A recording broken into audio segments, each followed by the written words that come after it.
So I've started off with quite a detailed drawing, and for those of you on the Patreon membership, you can get access to this outline sketch. I've also used some masking fluid to mask out light areas, and I've also spattered it as well, just for good fun, and that is in the background. So straight away I'm reserving the light areas, and if you look at the top left, I've used some framing tape, but you could use masking tape, and it's just because there's a big light area, as you can see in that photograph, and I don't want to lose the light there. So in watercolour we work light to dark, so that's important. For those of you that would like to have access to a full list of all the materials that I'm using, please check out the description below. You can also get a link to the photograph, and it's a photograph that I took I think about a week ago.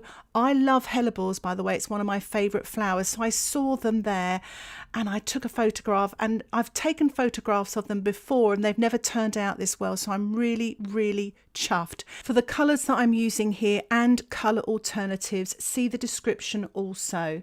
So what I'm using now is my size 10 brush, and I'm working pretty much sort of wet on dry. I gave a little spritz at the beginning of this to the surface area, just to have some little wet areas, but that it's not all wet in wet, it's a mixture.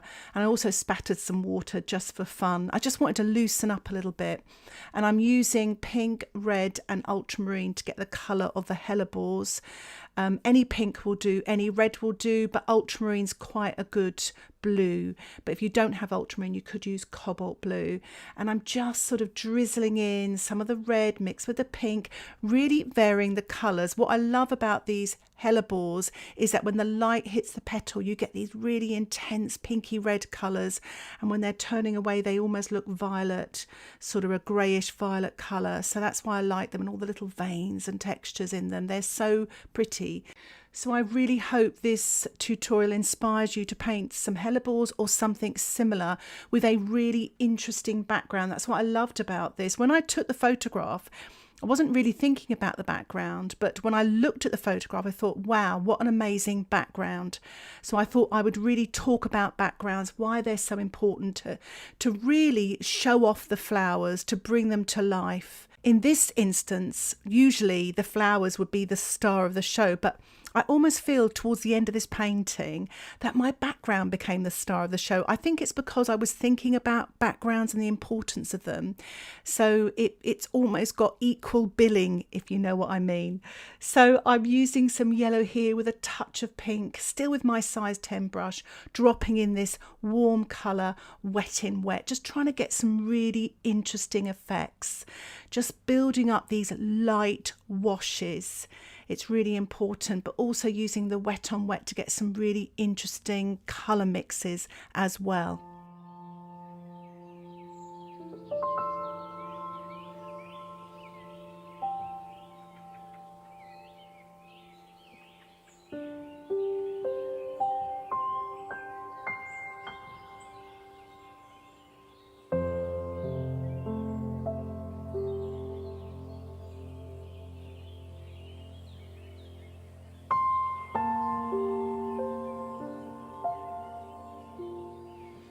As you see there, I'm using a bit of cerulean and lemon yellow actually, and painting the leaves, and I'm painting some of the darker background now using ultramarine, a touch of pink and maybe a little bit of the yellow as well to grey it down a little bit. Most of this now is becoming wet on dry because the spray that I did earlier with water has dried off a little bit. But I'm just sort of painting this quite neutral colour that's in the background, just here and there, just trying to be as random with the mark making as I can. And I'm trying to make the colours, the greyish neutral colours, as pretty as I can as well, or as interesting.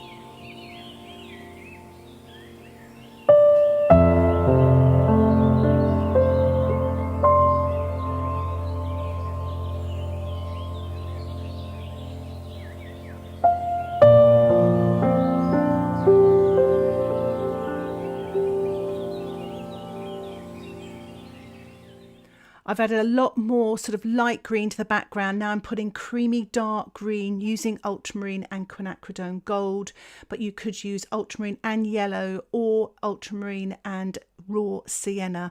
And I'm just dripping this in with the tip of my size 10 brush, wet into wet.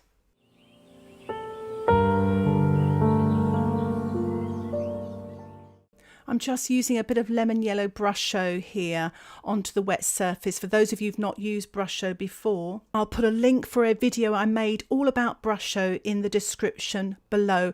I will also sprinkle a little bit of salt into the foliage in the background there and let my painting dry naturally. I'm just painting in some of the leaves now, a little bit more detail, using Cerulean with a little bit of the lemon yellow with my size 4 brush, just really getting in some of the details here, painting wet on dry.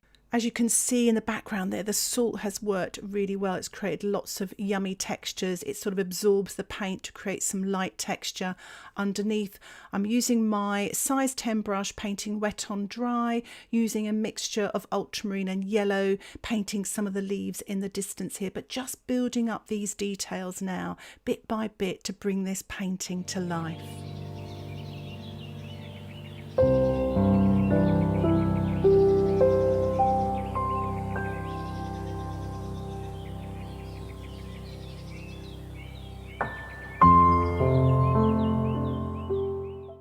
I'm using a natural sponge here just to create some textures. You could do this by doing a little bit of spattering as well. Make sure you cover your flowers, of course, but it's a dark green. It can be a mixture of ultramarine and Quinacridone Gold.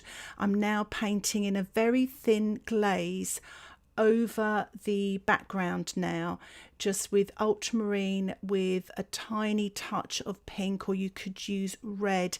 It's just a glaze over all of this dry background with my size 14 brush. I'm using the tip there and I'm cutting in around those hellebors, really to bring the dark background out to contrast with those flowers there, to really bring them to life and to create depth and details here.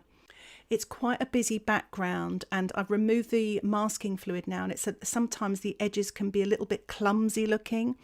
So I'm using my stencil brush here, but you could use a synthetic brush or a little bristle brush just to soften some of the edges, but also use the underpainting then that you're going to sort of wake up a little bit, because watercolour is not permanent, just to create a very thin wash over the top. So you're going to push back some of this light, but you're still going to get these sort of light twiggy sort of texture areas going across to create some lovely interest in your background.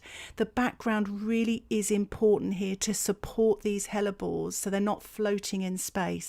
So my painting has completely dried again, and I'm using my size 6 brush, working wet on dry, and I'm using Quinacridone Rose, but you could use permanent rose. I'm also using Core Pyrolle Red, but you could use a Cadmium Red or Winsor & Newton's Winsor Red. As I say, I'll have alternatives in the description below, but I'm still using ultramarine, and I'm sort of either mixing the pink and the red together, using them separately, or adding ultramarine with them, just playing around with different ideas, just trying to sort of look at the reference photograph and try to interpret those colours as best I can. So I work wet on dry, then I rinse my brush and then just soften and blend the petals. I'm also going to use plastic card and a little pin actually to scratch into the surface of the paper to create very thin veins. And I'll also use some of my Brusho. As you can see, I've used there in the middle hellebore flower to create some texture, and the colour is alizarin crimson, but you can use any sort of red or pink colour. If you don't have Brusho, you could use a watercolour pencil with some sandpaper and rub the sandpaper onto the tip of the watercolour pencil, and the pigment drops onto the wet surface, or you could spatter at the end, or even just stipple at the end of the painting. So you've got lots and lots of choices.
So I'm just painting these background trees here just to sort of bring them to life, but I don't want to bring them forward too much, otherwise they'll flatten my painting and I won't have that sort of depth there.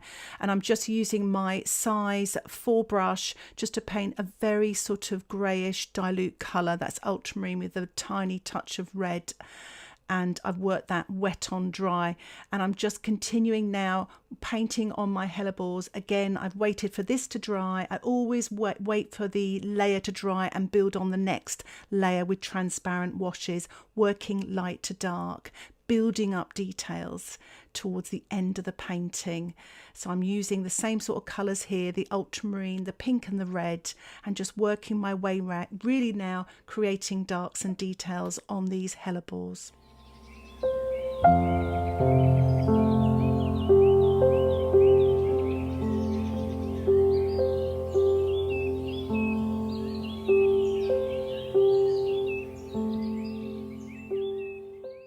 There is a lot of detail in this painting, and there's always danger that you will lose your light. So I'm using white Winsor & Newton gouache here. You can use white watercolour as well, and I'm just sort of painting in some of those sort of lighter sort of twiggy bits here and spattering the background. And also the white's useful for those of you that don't have or don't like masking fluid. I'm also painting in some leaves here, some foliage where I lost the light of those. I've added white to yellow, lemon yellow and cerulean. So here is the finished painting. I've removed the tape around the border. If you'd like to see the longer, more in-depth version of this with lots more voiceover, why not think about joining my Patreon membership? Details about that can be found in the top right-hand corner or in the description below. And why not check out my new website, which will have more details about the membership. Thank you again for watching. Happy painting. Bye for now.